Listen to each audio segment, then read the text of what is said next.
오늘은 짐이 많으면 쉬지 못합니다 라는 제목으로 하나님의 말씀을 나누겠습니다. 여러분들 세계적인 미술가 앤디 워홀이라는 사람을 여러분들이 혹시 아시는지 모르겠습니다. 여러분들이 이름은 친숙하지 않아도 이분의 작품은 아마 여러분들이 한 번쯤은 보신 적이 있을 거예요.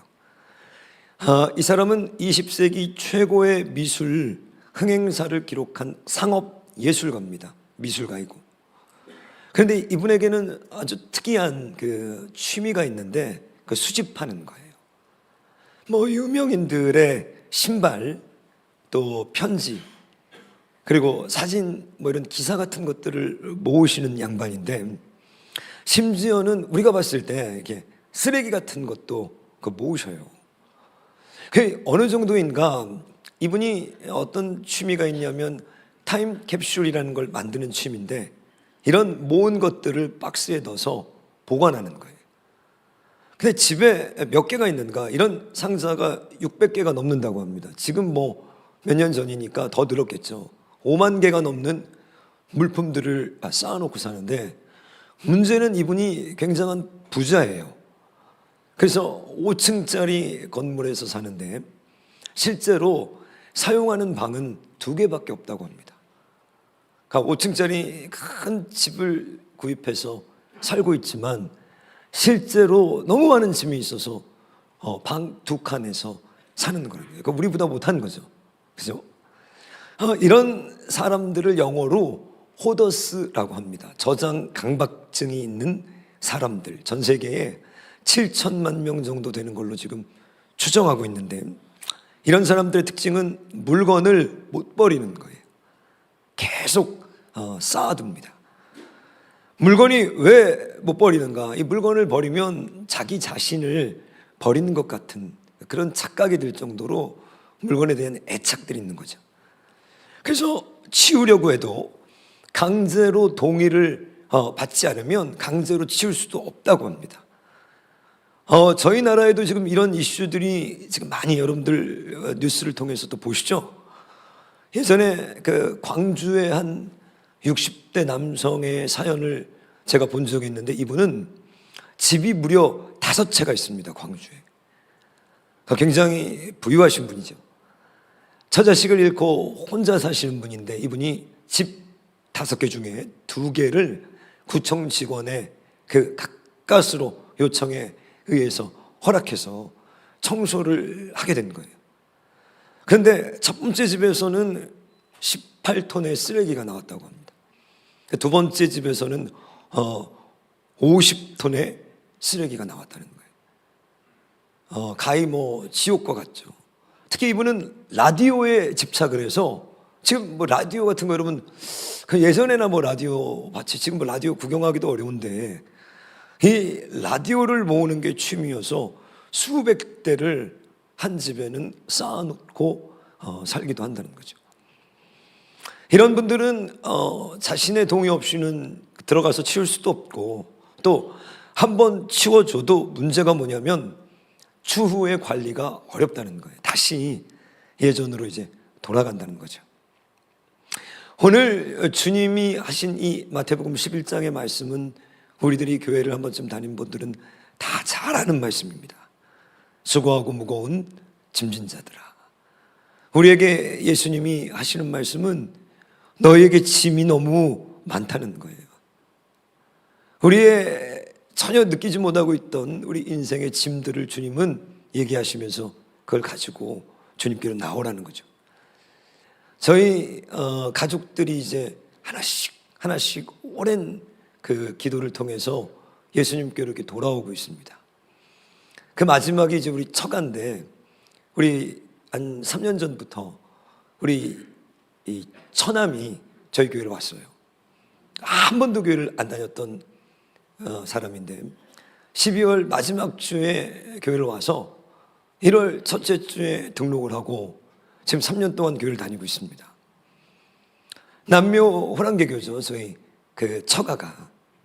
근데 저희 장모님은 오늘 오시겠다고 지금 이제 약속을 하시고 지금 아마 오시면 이걸 들으실지 모르겠습니다. 이제 우리 처남이 나이가 40이 넘었는데 언젠가 이렇게 와가지고 얘기를 하는데 직업을 잃었어요.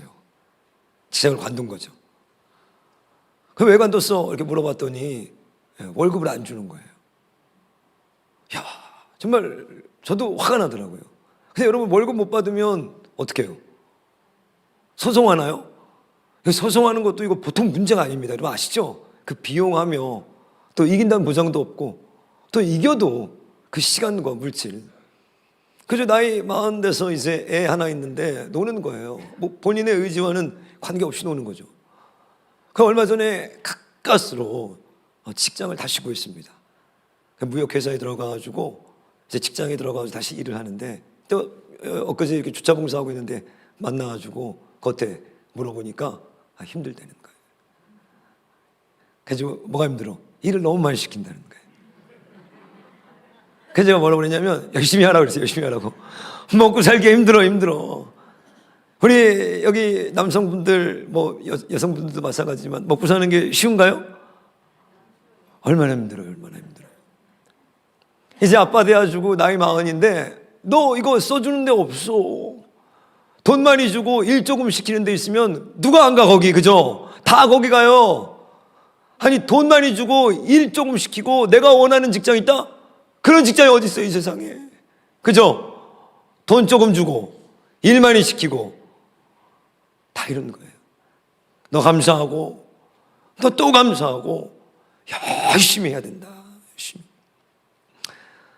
여러분 우리나라 제가 좀 이 설교를 준비하면서 찾아봤더니 우리나라 국민 이 OECD에서 OECD 국가들 대상으로 국민 그 GDP, 국내 총 생산당 1인당 자녀에게 쓰는 양육비 이거를 낸 거예요. 어느 나라가 쉽게 말해서 자녀에게 돈을 제일 많이 쓰는가? 아이고 이거 뭐 여러분 어느 나라인지 아시겠죠?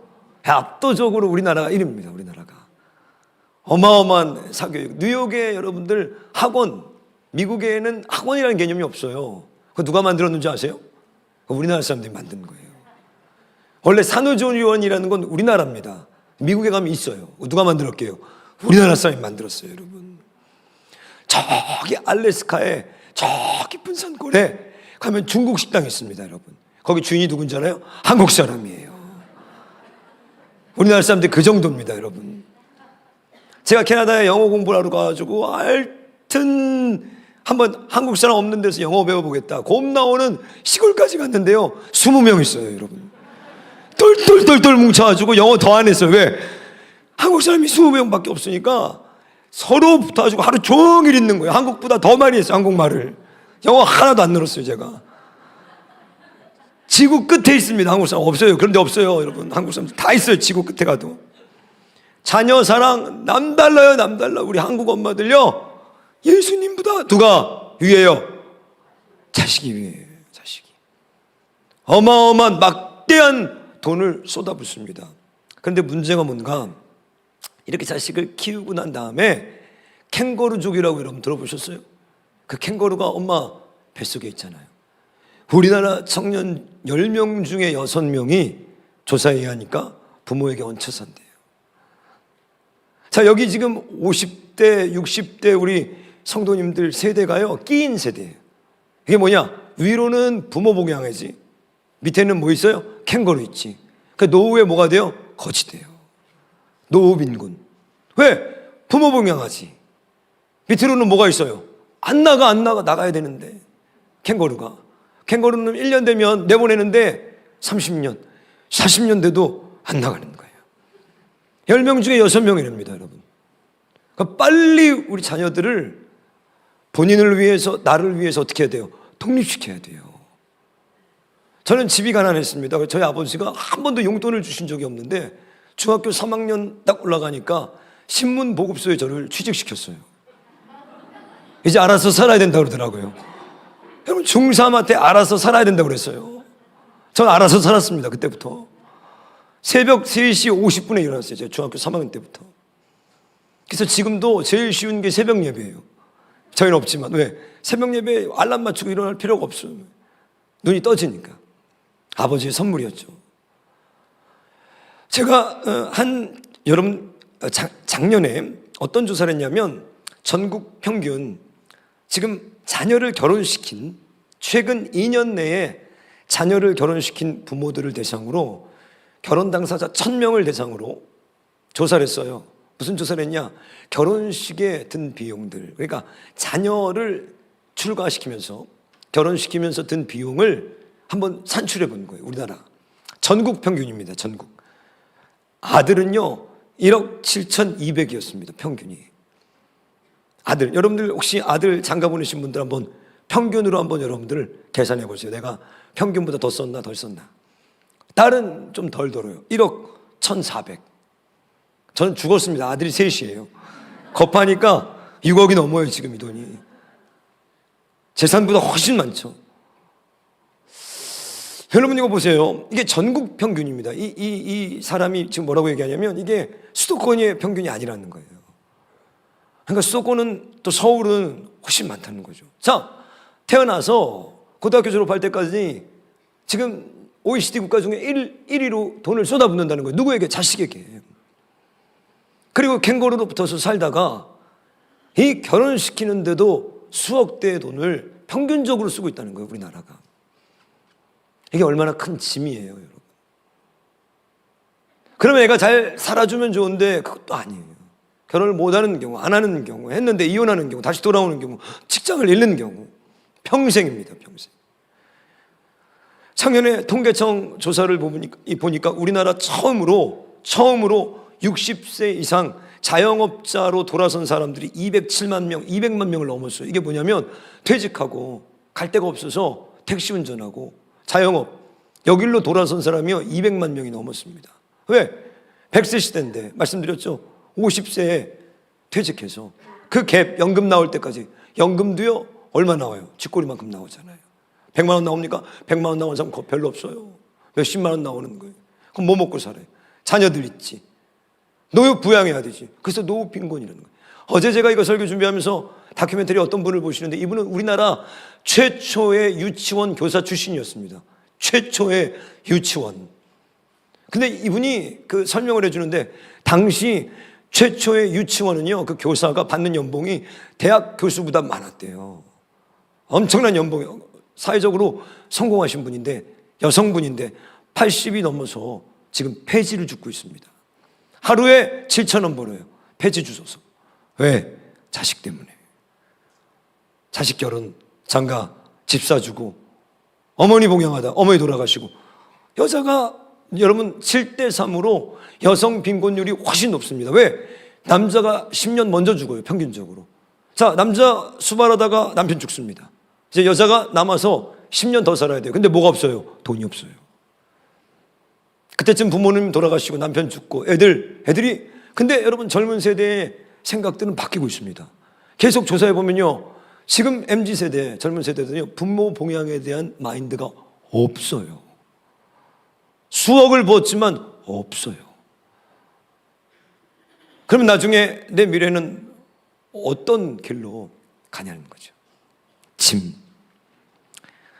모세는 시편 90편 10절에서 우리가 잘 아는 말씀을 얘기합니다. 우리 같이 한번 이 시편 90편 10절 읽어보겠습니다. 우리의 연수가 70이요 강건하면 80이라도 그 연수의 자랑은 수고와 슬픔뿐이요 신속히 가니 우리가 날아가나이다. 여러분 모세가 이런 얘기를 하는 거예요. 인생이 너무 빠르다. 날아가는 것 같아. 근데 자기가 살아본 인생을 쭉 두 단어로 요약했더니 하나는 고생한 거래요. 고생한 거. 우리 인생을 한마디로 요약하니까 고생했다는 거예요. 그리고 또 다른 한 단어가 뭐냐면 슬픔이라는 거예요. 지금 이 자리에 없는 제 친구이자 우리 성도 최장암으로 2년 전에 소천하면서 저랑 시간이 나면 그 투병하면서 만나가지고 카페에서 성경에 대해서 믿음에 대해서 인생에 대해서 같이 얘기하고 때로는 토론하고 때로는 기도하고 아직까지 잊혀지지 않는 게 나이 46에 세상을 뜨는데 목사님 어느 날 그러는 거예요. 이분은 수학교사입니다. 수학 선생님이에요. 네, 제 짧은 인생을 돌아봤는데 목사님, 슬픈 일밖에 없어요. 슬펐던 것밖에 없습니다. 제가 저희 아내가 이 뇌에 종양이 발견되어가지고 이제 수술하고 투병을 할 때, 그때 어떤 기억이었냐면, 자 이제 종양이 있다고 나온 거예요. 근데 상황과 예후가 너무 안 좋은 거예요. 그래서 얼마나 당황을 하는지, 어떻게 해야 되지? 수술 이거 해야 되나? 아니면 이걸 여러분 기도로 수술 안 하고, 수술하면 이제 뇌를 절개하고 그 다음에 뭐 방사선을 하고 이런 수술들을 해야 되는데, 그것도 29배. 이거를 지금 기도를 할까? 이걸 지금 하나님께 간절히 간구해서 수술 안 하고 치료해달라고 할까? 아니면 저희가 분당 서울대 갔는데, 아니면 연세 신촌 세브란스를 갈까? 아니면 저기 서울에 있는 서울대를 갈까? 막 수백 가지 생각이 드는 거예요. 김은석 작가라는 분이 있습니다. 이분이 오늘 제가 이 설교 준비를 하면서 이렇게 찾아보는데, 멀쩡한 작가, 이 생활하다가 배가 아파가지고 건강검진을 받아서 병원에 갔는데 대장암 3기였어요. 대장을 막 잘라내고 떼어내고 그 수술을 하는데 이분이 이런 표현을 썼습니다. 지옥문이 열렸다는 거예요. 림프절을 다 전이가 돼서 잘라내고 가까스로 이 배변 주머니 그거는 피했는데, 왜 제가 이 얘기를 하는가? 이분이 저랑 똑같더라고요. 이분이 암입니다. 당신 암입니다. 이거 다 절단해야 되는데, 항암을 이제 앞으로 20번, 30번 해야 되는데 해도 살 확률이 절반입니다. 근데 이분이 저랑 똑같더라고요. 거기 써놓은 걸 보니까 그분이 어느 병원에서 수술을 해야 될지, 어느 의사에게 수술을 해야 될지, 다른 곳에 한번 가봐야 될지, 저 이러고 있다가, 이거 하고 있다가 너무 감사한 게, 내가 어떤 판단과 결정을 못하고 이러고 있는데 어느 날 보니까 제 아내가 수술실에 들어갔더라고요. 뭐 어떻게 해야 되지? 기도해야 되나? 이거 안 해야 되나? 저 병원을 가야 되나? 이 의사인가? 특진해야 되나? 뭐 하냐? 이러고 있는데 들어가 버리는 거예요. 저는 욥기를 굉장히 좋아합니다. 이 욥이 당대 의인이고 완전한 자였는데, 그는 욥기 3장에서 자기 병이 들었을 때, 자기가 고통을 당했을 때 그 마음을 토로해요. 근데 여기 이런 말씀이 있어요. 제가 읽어드릴게요. 내가 두려워하는 그것이 내게 임하고 내가 무서워하는 그것이 내 몸에 미쳤구나. 욥은 다니엘과 엘리야와 더불어서 가장 믿음이 좋았던 사람이었습니다. 우리 누구도 욥과 같은 믿음 따라가기가 어려워요. 근데 욥은 솔직했어요. 뭐라고 하는가? 무섭다고 그랬어요. 난 이건 정말 무서웠다는 거예요. 난 내가 암에 걸릴까 봐 두려웠다는 거예요. 난 어느 날 그것이 내게 임하지 않을까 늘 조바심이 있었다는 거예요. 그리고 어느 날 마치 그날이 와서 나도 그 육체의 질병 앞에서 그 믿음의 사람도 권고한 거예요. 여러분, 우리 믿음이요 굉장히 약해요. 저가 이렇게 막 설교하고 떠드는 것 같죠? 감기만 걸려가지고 들어누워 있으면 아이고 죽겠네 그래. 진짜 여러분, 믿음 다 없어져요. 몸살만 며칠 와봐요. 하나님 천국 가게 해달라고 막 기도하고, 암에 걸렸다. 두려운 거예요. 모두 두려운 거예요. 그런데 그게 우리가 짊어지고 있는 짐입니다. 그게 우리 내일이에요. 피해갈 수가 없어요. 다윗은 그런데 여기 주님이 얘기한 이 짐을 죄의 짐이라고 얘기하는 거예요. 가장 무거운 것이 죄라는 거예요. 시편 38편 우리 4절을 같이 한번 읽어보겠습니다. 내 죄악이 내 머리에 넘쳐서 무거운 짐 같으니 내가 감당할 수 없나이다. 인생에 많은 짐들이 있습니다. 채무를 가진 사람들이 있어요. 자녀를 봉양하고 부모를 봉양하고 교육하는 것도 이것도 너무 무거운 거예요. 먹고 사는 것도 좋은 부모 만나서 유산을 많이 물려받아서 금수저로 살지 않는 한 목사도 대보니까요 먹고 사는 게 문제예요. 스트레스예요. 고민이에요. 소유도 없이 많은 짐들이 있습니다. 그렇게 해서 어떻게 좀 먹고 살아볼만 하면 이제 몸에 병이 들기 시작해요. 아프기 시작해요. 죽음으로 가는 거예요. 외로워요. 그런데 다윗은 다른 걸 보고 있는 거예요. 내 죄악이 내 머리에 지금 넘쳐서 너무너무 무겁다는 거예요. 시편 51편 5절에서 다윗은 또 이렇게 얘기합니다. 내가 죄악 중에서 출생하였으며 어머니가 죄 중에서 나를 잉태하였습니다. 자, 부모가 부유해서 부모가 어마어마한 유산을 물려줘도 쉽지 않은데 다 탕진해버리는데 다윗은 뭘 물려받았다고 하는가? 부모에게 물려받은 유산이 죄라는 거예요.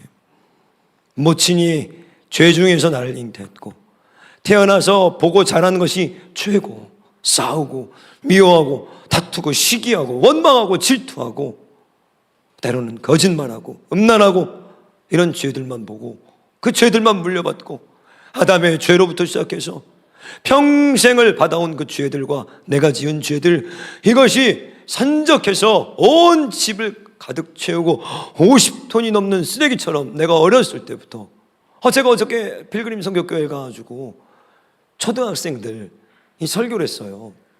제가 초등학생 설교를 다 거절하다가 딱 한 번 요번에 갔습니다. 왜? 초등학생 설교가 너무 어려워요. 왜 그러죠? 어른들은 들어주는 척을 해요. 그죠? 이렇게 막 들으시면 안 들으시면서도 막 이상한 짓 안 하시잖아요. 그러니까 나 어른들이 좋아. 애들은요 조금만 재미없다 이게 난리가 나요. 막 와서 설교하는데 얘기하고 막. 그래서 예전에 어린애들 설교할 때도 조용해. 야 앉아. 조용해. 야 그만. 시끄러워. 아빠 내가 야 하다가 50분 나갔어요. 그래서 트라우마가 있어가지고 아니 안 가. 그 다 거절했어요. 중고등학교까지만 가지 밑에 애들은 안 가. 근데요 왜 갔는 줄 알아요? 우리 공동체 교회에서 아니에요.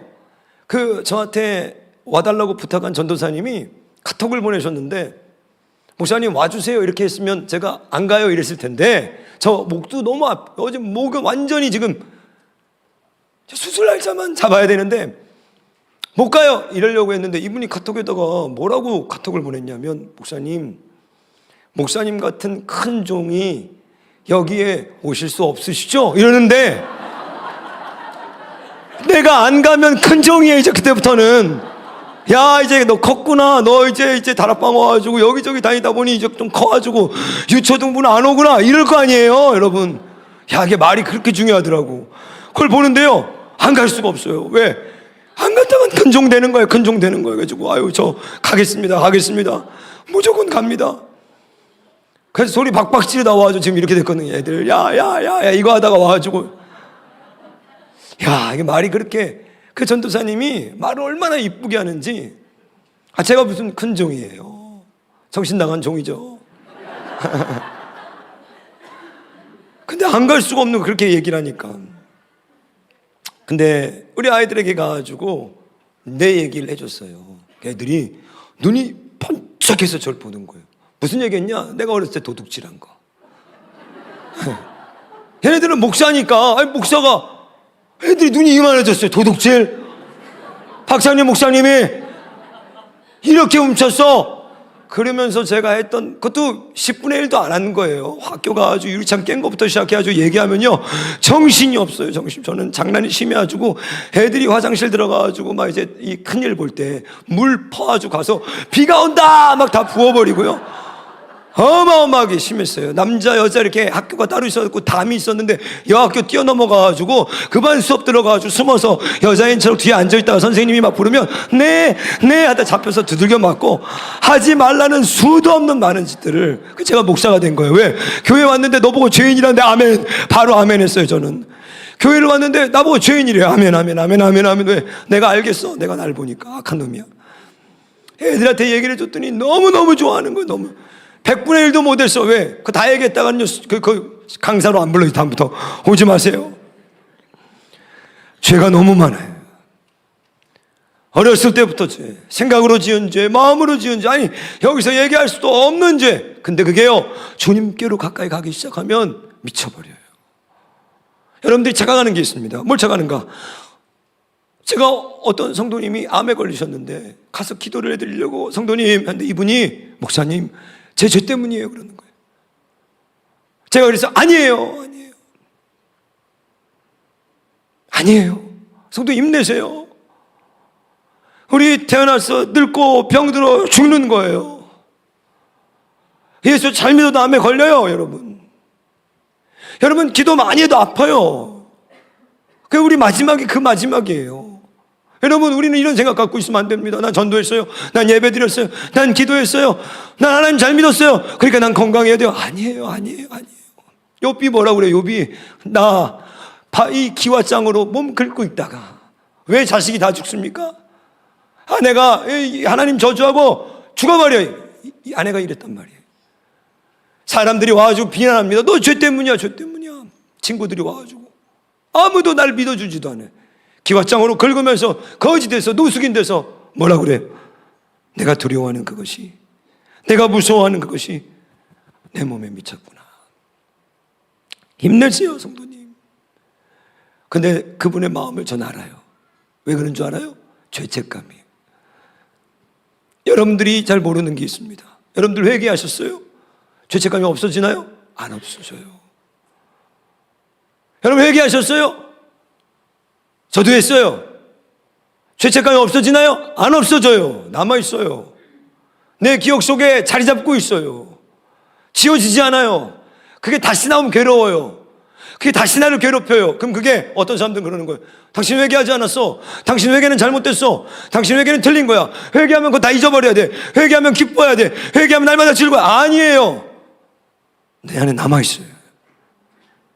그것이 꼬리에 꼬리를 물면서 날 괴롭혀요. 그런데 회개한 사람들은 그 죄책감이 무엇으로? 다시는 죄를 범치 않는 것으로 나를 이끌어가는 거예요.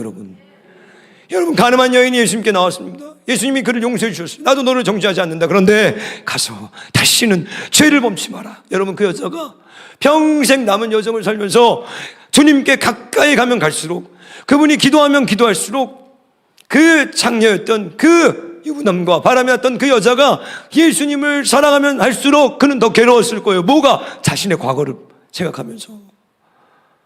그 괴로움이 그 여자를 어떻게 지키고 있는 거예요? 다시는 죄에 빠지지 않게.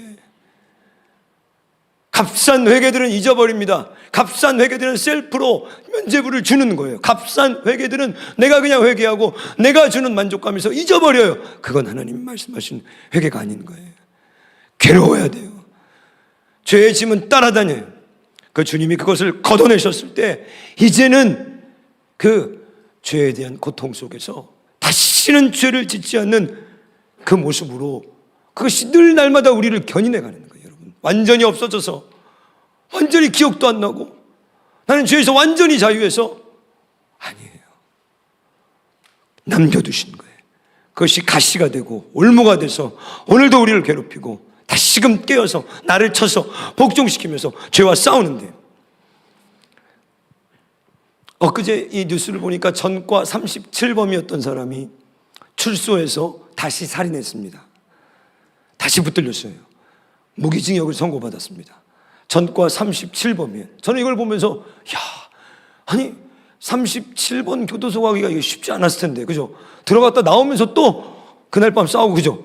또 들어갔다 또 나오면서 뭐 하고 37번 가려면 이게 도대체 몇 년이 필요한 거예요? 그런데 우리나라에요, 제가 막 찾아봤더니 어떤 50대 박모 씨는요 전과 95범이래요. 90범, 95범. 도대체 이거 몇 번 간 거예요? 감옥을 몇 개월에 한 번씩 간 거야. 1년에 한 번씩 갔어도 95범이면 95년이잖아요 6개월씩 형을 살았으면 적어도 40년 이상 감옥에 간 건데. 근데 여러분 벌금형 이상 선고받은 전과자가요 감옥 가지 않고 벌금형 이상 선고받은 사람이 2007년에 우리나라 공식적으로 1000만 명 이상이 되는데, 그 무슨 얘기냐? 저도 감옥은 안 가봤습니다만 여러분 벌금형 받아봤어요? 안 받아봤어요? 받아봤잖아요. 교통 위반 안 해보셨어요? 안 받아봤어요? 신호 위반 해가지고?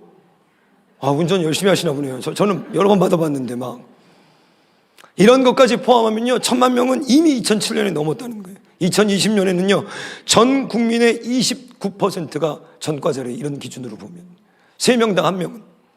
여러분 보십시오. 여러분 전과 몇 범입니까?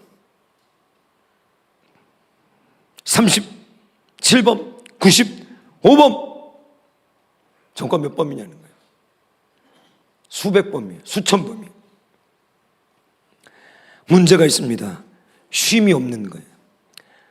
수고하고 무거운 짐을 진 자들아 다 내게로 와.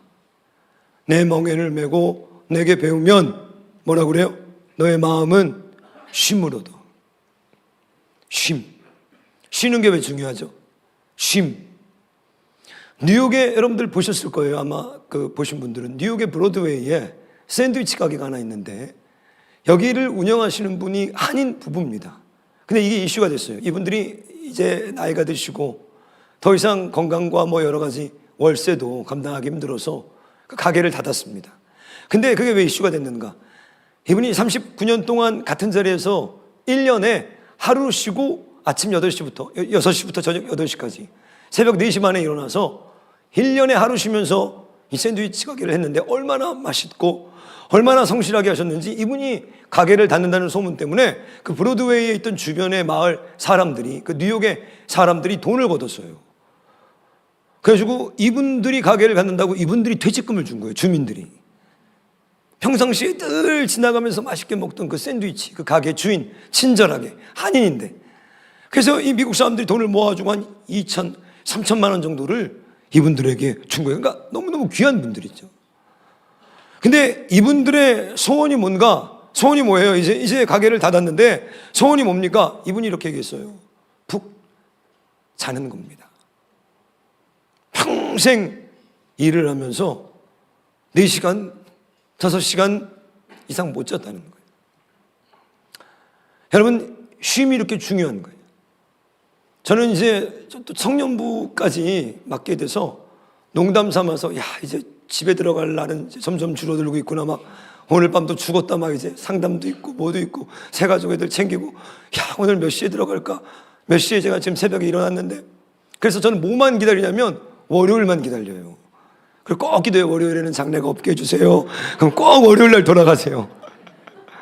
근데 제가 어느 날은 이게 장례가 이거 너무 많아가지고 시험에 드는 거예요. 죽은 자들로 하여금 죽은 자를 장사 지내라고 했지 왜 나보고 장사 지내라고 해요, 하나님? 이게 말도 안 맞는 것 같은 거예요. 내가 그리스도의 제자인지 장례 지도사인지 투덜 떨고 장례식장 가는데 은혜가 하나도 안 돼. 그냥 억지로 간 거예요. 그런데요, 제가 거기서 깜짝 놀랐어요. 거기서 변화됐어요. 갔는데 저를 보고 상을 당하신 우리 성도님이 나오시는데 그렇게 좋아하는 거예요. 제가 왔다고 그렇게 위로를 받으시는 거예요. 저는 거기서 위로를 받았어요. 거기서 제가 치유를 받았어요. 제가 하나님 앞에 회개했어요. 하나님, 여러분 제가 이거 지금 엄살 부리는 거예요. 하나님, 다시는 제가 엄살 안 부리겠습니다. 누구 한 사람이 제가 찾아가서 마음에 위로가 된다면 제가 전라도든 경상도든 제주도든, 제주도는 좋겠네요. 가서 쉬다 오게. 제주도에서 장례 가게 되면 꼭 저한테 연락 주세요. 제가 가겠습니다. 제주도 제가 가겠습니다. 제주도는 없더라고요. 근데 그때 얼마나 제 마음이 위로받았는지 몰라요. 그러구나. 내가 와서 우리 성도들이 위로가 되고 힘을 얻었네. 그럼 가야지. 그럼 월요일도 가야지. 그럼 화요일도 가야지. 제가 그때 바뀐 거예요. 지금 엄살 부리는 거예요, 소식이. 근데 월요일 날 저는 쉬면서 너무너무 행복해요. 우리 아내랑 데이트하면서 둘이 이제 수다 떠는 시간인데 말도 안 나와요, 요새는. 목이 너무 아파가지고. 그러면 수화로 얘기해요. 막 이렇게. 그럼 힐링이 다 됩니다, 여러분. 그런데요, 여러분 아셔야 돼요. 제가 미국에서 목회할 때 말씀 많이 드렸죠? 쫓겨났어요. 쫓겨나서 1년 반에서 2년을 집에 있었습니다. 사역을 못하고. 그럼 여러분, 하루만 쉬어도 행복한데 1년 반을 쉬었으니까 더 행복했을까요? 미칠 것 같아요. 정신병 걸리는 줄 알았어요. 맨날 들이받고 기도했습니다. 하나님 날 버리셨구나. 주님이 여기서 너희가 내 멍에를 메고 내게 배우면 너희는 쉼을 얻게 돼. 이 쉼은 여러분 어떤 쉼입니까? 매일 그냥 노는 건가요? 아니에요. 미국의 NBA 스타 중에 르브론 제임스라는 마이클 조던을 잇는 유명한 농구 선수가 있습니다. 어마어마한 재벌이에요. 이 사람은 지금 38, 39인데 20살 자신의 아들뻘과 같은 사람들과도 동일한 기량으로 세계 최고의 스포츠 스타입니다. 그런데 깜짝 놀랐어요. 이 사람은 하루에, 이 한 해에 20억을 쏟아붓는답니다. 뭐에? 회복에. 다른 짓 안 해요.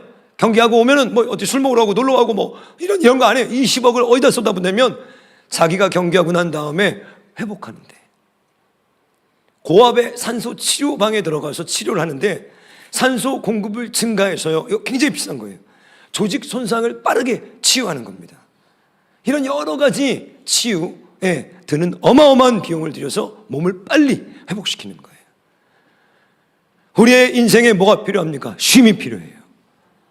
어떤 쉼이요? 주님으로부터 오는 쉼, 주님의 멍에를 메고 배울 때만 얻는 쉼인 거예요. 이 쉼이 뭐냐면요, 어느 날 제가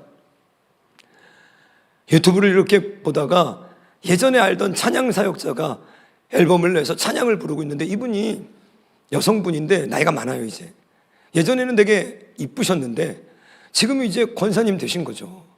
저는 어렸을 때 이분을 좋아했는데 지금 보니까 이제 나이가 많은 권사님이 되셨어요. 저 마음속으로 제가 이분이 되게 이뻐 보이려고 하시는 것 같아가지고, 아이고 이분 참 못생겼다 뭐 이런 생각을 했어요, 속으로. 아이고 정말 뭐에다 뭐 찍어 바른다고 뭐가 되나 막 이런 마음을 먹었어요. 제가 마음을 먹었어요, 마음을. 여러분, 그런데요 깜짝 놀랐습니다. 한 며칠 뒤에 제가 새벽에 이제 깨가지고 기도를 하려고 이렇게 가가지고 앉아서 기도를 하려고 딱 가는데 주님이 갑자기 제 마음속에 난 그걸 싫어해. 난 너가 그런 마음을 먹을 때 찬이야 싫어. 얼마나 제가 하나님 앞에 죄송했는지. 하나님 죄송합니다. 죄송합니다. 정말 죄송해요 하나님. 어느 날은 아침에 이렇게 딱 일어났는데 내가 왜 어제 사무실에서, 내가 왜 어제 그 목사님과 얘기할 때 이 얘기를 했을까? 아무 말도 안 한다면 얼마나 좋을까? 찬이야, 침묵을 배워. 침묵을. 너 침묵해야 돼. 오늘 멍에를 메고 배운다는 게 여러분 이런 거예요. 여러분, 누구와 같이 있고 누구에게 배우고 있습니까? 제가 어제는 이 설교를 하고 밤에 가는데 여기를 못 오고 필선에 있었으니까 부기청 거를 꺼내서 빨리 봤어요. 이제 어제 여기 부기청의 집회를 제가 쭉 보는데 우리 임진영 목사님이 설교를 하고 이제 다 보고 설교가 끝났더라고요. 보니까 기도 막 청년들 데리고 기도를 시키고 있더라고요. 그래서 그걸 틀어놓고 운전을 하고 가는데 임진영 목사님이 기도를 하는데 막 내 마음이 막 뜨거워지는 거예요. 그 기도 소리를 듣는데. 그런데 이 목사님이 어제 유달리 소리를 많이 지르는 거예요. 목소리를. 그래서 내가 이걸 운전을 하고 가면서 안 되는데 왜 지금 저 목이 수술했는데 저러다 목 망가지는데 왜 목사들이요, 저도 마음을 먹고 나오는데 저도 어제 분명히 갔을 때는 나 오늘 조용히 할 거야, 나 오늘 정말로 말 조용히 해, 나 오늘 기도 안 할 거야, 그냥 짧게 말씀만 전하고 올 거야. 근데 그게 안 돼요. 마음속에 막 간절하고 갈급하고 그러면 저도 오늘 여기가 끝이다. 나도 매번 집회할 때 그러거든요. 오늘이 내 인생의 마지막이야. 오늘 이 예배는 끝이야. 나에게 내일은 없어. 그렇게 하다 목이 이렇게 된 거거든요. 임 목사님 수술했는데 또 저러겠네. 아이고 내가 계속 아이고 저 그만해야 되는데 막 소리를 더 지르더라고요. 저는. 근데요 제가 그러고 있는데 깜짝 놀랐어요. 우리 주님이 기뻐하시는 거예요. 너 그 마음이야. 사랑하는 그 마음 있잖아. 그 마음이야. 내가 그 마음을 좋아해. 저는 전혀 상상도 못하고 있다가 차에서 울음이 터지는데 우리 주님이 그거야 찬이야. 그럼 제 마음에 뭐가 있어요? 쉼이 있어요. 내 마음의 용서와 사랑과 평강이 몰려오면서 여러분 쉼을 얻는 거예요. 이혜인 수녀라는 분이 계시죠? 이분이 시인입니다. 2007년엔가 대장암 판정을 받고 지금까지 많은 항암을 통해서 생사를 막 넘어드시면서 시를 썼어요. 근데 이분이 이런 얘기를 했습니다. 명랑투병을 하고 싶었다는 거예요. 명랑투병. 내가 수녀니까 믿음이 있으니까 아닌 거예요. 자기가 뭐라고 하는가? 내 본성과 자존심을 꺾으며 작은 죽음을 연습함으로 큰 죽음을 준비할 수 있게 됐습니다. 내 본성, 내 자존심, 이걸 꺾을 때 정말 죽는 것 같다는 거예요. 그 작은 죽음, 그걸 연습하면서 나는 큰 죽음을 준비할 수 있게 됐습니다. 오늘 예수님께서 우리들을 부르십니다.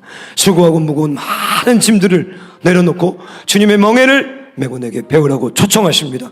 우리 주님의 멍에를 메시고 주님께 배우심으로 마음에 쉼을 없는 저 여러분 되시길 주님의 이름으로 축원합니다.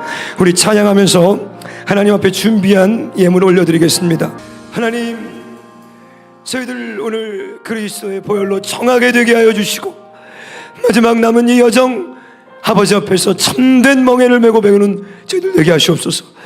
드려진 예물들 하나님 나라의 귀한 곳곳에 흐르게 하시고 이제는 우리 주 예수 그리스도의 은혜와 하나님 아버지의 사랑과 성령 하나님의 감화 감동 교통 역사하심이 내 멍에를 메고 내게 배우는 우리 귀한 그리스도의 권속들 가운데 이제로부터 영원토록 함께 계시기를 축원하옵나이다. 아멘.